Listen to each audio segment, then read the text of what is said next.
Kalau gua justru merasa ternyata Pak Prabowo tidak sesangar yang kita sangka. Really? Iya. Pak Prabowo kemarin mulai menunjukkan profil dia sebagai calon otoriter. Galak sama orang-orang yang berusaha untuk memanfaatkan Bapak. Tunjukin Bapak macan Asia. Prabowo itu sebenarnya pendidikan barat Oke. dari kecil. Nah ini orang nggak paham. Prabowo bukan produk dari pendidikan feodal. Yang ingin dia tunjukkan itu, jangan cari celah untuk membuat kita retak. Carilah semua peluang untuk menguatkan persatuan. Kalau gua justru merasa ternyata Pak Prabowo tidak sesangar yang kita sangka. Really? Iya. Salah satu indikator paling jelasnya adalah ya kita pikirkan dia macan Asia, galak banget gitu. Tapi kabinet sekarang adalah kabinet paling gemuk dalam sejarah pasca reformasi. Yang berarti apa? What do you mean by gemuk? Jumlahnya banyak. Kan ada 120-an tuh yang dia lantik kemarin semuanya, dan jumlah menterinya juga terbanyak dalam sejarah, besar sekali. Yang berarti kan ini adalah ujung dari balas budi. Bantuannya banyak, akhirnya balas budinya banyak. Sehingga kabinetnya banyak banget. Kabinet-kabinet yang kementerian-kementerian nggak pernah ada jadi ada. Pokoknya banyak banget lah. Terus kita semua ngelihat ternyata Pak Prabowo nggak sekuat yang kita sangka ya. Terus kita semua ngelihat ternyata Pak Prabowo nggak sekuat yang kita sangka ya.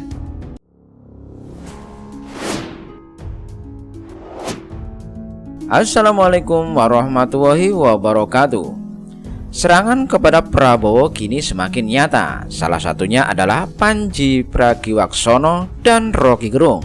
Setelah kekalahan demi kekalahan, koar-koar tumbangkan, lengserkan, Jokowi tetap perkasa, bahkan popularitasnya naik di ujung akhir masa jabatannya. Mungkin oposan ini masih sakit hati.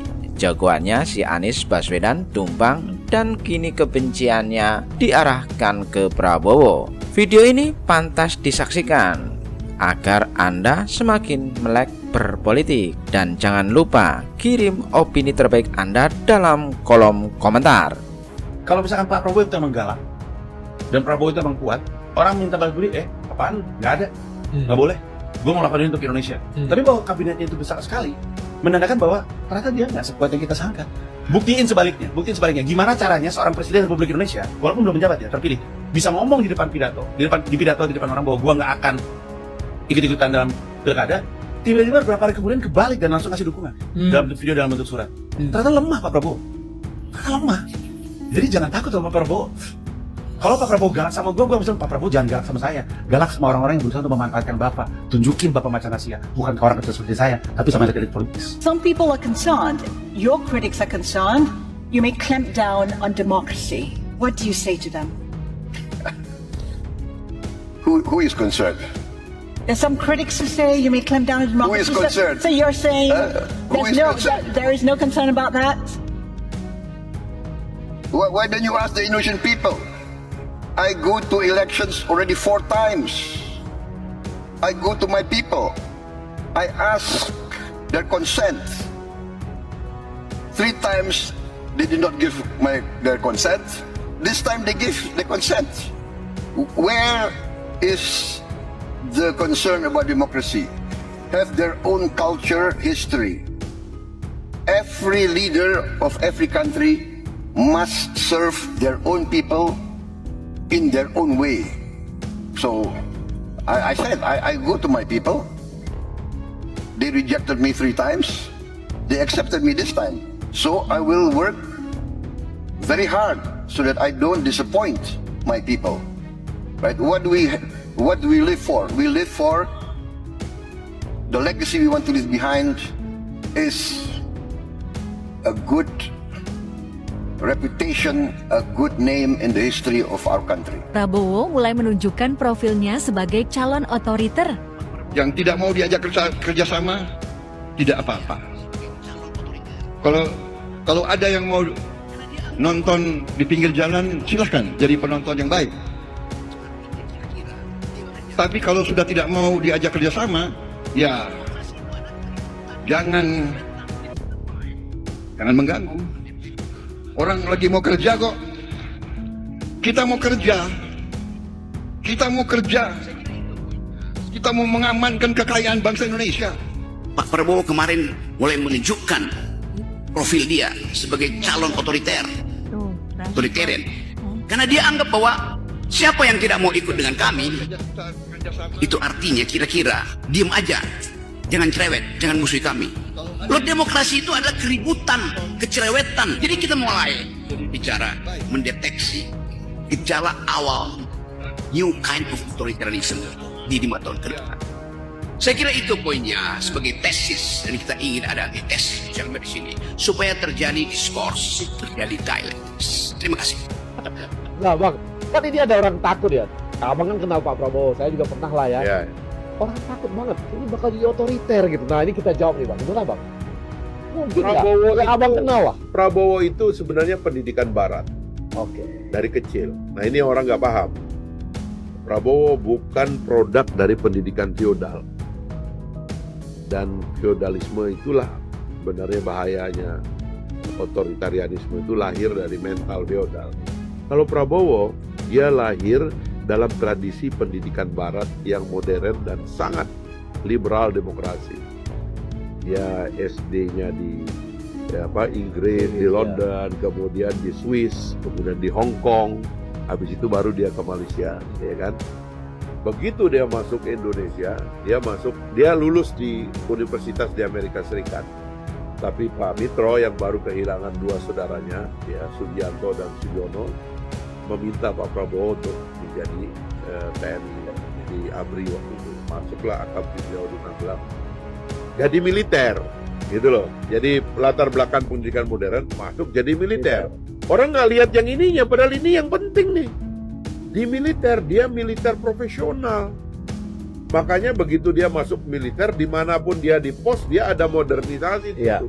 Kopassus kita Kopassus jadi maju. Kopassus terbaik, ya kan? Iya. Waktu di Kostrad dan Iya. sebagainya itu dia kerjakan banyak hal di situ. Iya. Nah, cuman karena beliau ada dalam militer yang tradisinya dianggap otoriter pada zaman Pak Harto sebelum reformasi, seolah-olah beliau akan lanjutkan itu mustahil.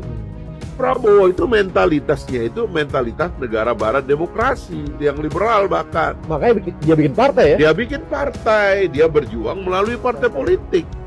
Dan dalam perjuangan partai politik nggak gampang loh membesarkan ya Mas. Iyalah. Arya dan saya tahu bagaimana susahnya kita bikin partai kan. Tapi beliau lakukan itu. Iya. Dia groom itu ya ribuan anggota Anak dewan. muda gitu. Anak-anak muda, bupati, wali kota, gubernur, dia luncurkan itu. Bahkan calon-calon presiden ini dia yang luncurkan semua, Betul. ya kan? Betul. Jadi itu dia tahan, dia kader orang itu sampai kemudian salah paham ini nggak bisa dia bendung 20 tahun Mas Arya. Bagaimana? Anda sabar nggak? Nunggu 20 tahun gitu ya? tahun. Bahkan kalau dihitung dari awalnya kan dia ikut konvensi Golkar. Golkar 2004 Pak. Hari ini 20 tahun. Sabar berjuang 20 tahun ini dalam politik aja nih ya, belum yang lain-lain sebelumnya bisnis, dia berhubungan dengan militer dan sebagainya. Ini dalam politik 20 tahun masih ada di gelanggang. Yang ingin dia tunjukkan itu, jangan cari celah untuk membuat kita retak. Carilah semua peluang untuk menguatkan persatuan. Karena itu dia bersikukuh, kementerian ini jangan ada lagi ego sektoral. Dikumpulkan ya kami Pak, pertama di Hambalang. Pembicaranya semuanya dari luar negeri. Pidato bahasa Inggris, yang nggak ngerti bahasa Inggris, innalillah. Tapi beliau tidak sadis Pak, disiapkannya juga. Cuman karena sama-sama menteri, walaupun nggak ngerti, malu pakai itu. Termasuk saya itu maksudnya. Tapi paling nggak setelah selesai itu pembicara, dia bikin konklusi. Maksudnya pertemuan itu seperti ini. Memang dia sangat baik hati. Nggak cukup, dikumpulkannya kami di Magelang. Retreat Kabinet Merah Putih. Apa yang dia bilang? Tidak ada satu bidang pun, satu unit pun, satu lembaga pun, satu kementerian pun yang bisa sukses kalau jalan sendiri-sendiri. Semuanya saling terkait. Karena itu, hilangkan ego sektoral. Yang kedua, rasakan bahwa kementerian lain, bidang lain, itu adalah bagian yang harus kerjasama dengan kita untuk sukses mencapai tujuan. Baru kali ini Pak, kata menteri-menteri yang sudah lama itu, kita datang ke menteri manapun, itu macam satu kementerian itu disambutnya. Dikritik orang lagi Pak. Iya, tapi itu kan menghambur-hamburkan uang negara. 135 miliar. Beliau bilang, enggak. Boleh tanya Menteri Keuangan. Menteri Keuangan jawab, ini semuanya ditanggung oleh seorang hamba Allah.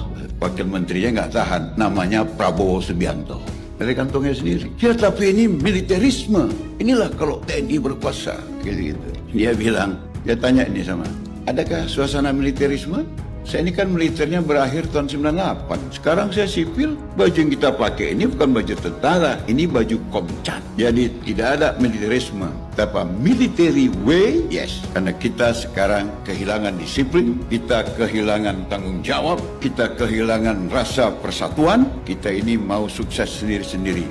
Military way itu sama seperti pemain bola, kita harus bekerja sama. Yang mau saya sampaikan pesannya, beliau tidak menanggapi semua cemoohan itu dengan sesuatu yang bisa membuat orang tersinggung. Beliau menyerap itu semua dan kemudian mengeluarkan sesuatu yang kemudian orang happy dan tidak merasa bahwa pendapatnya salah, dikalahkan, tidak ada seperti itu.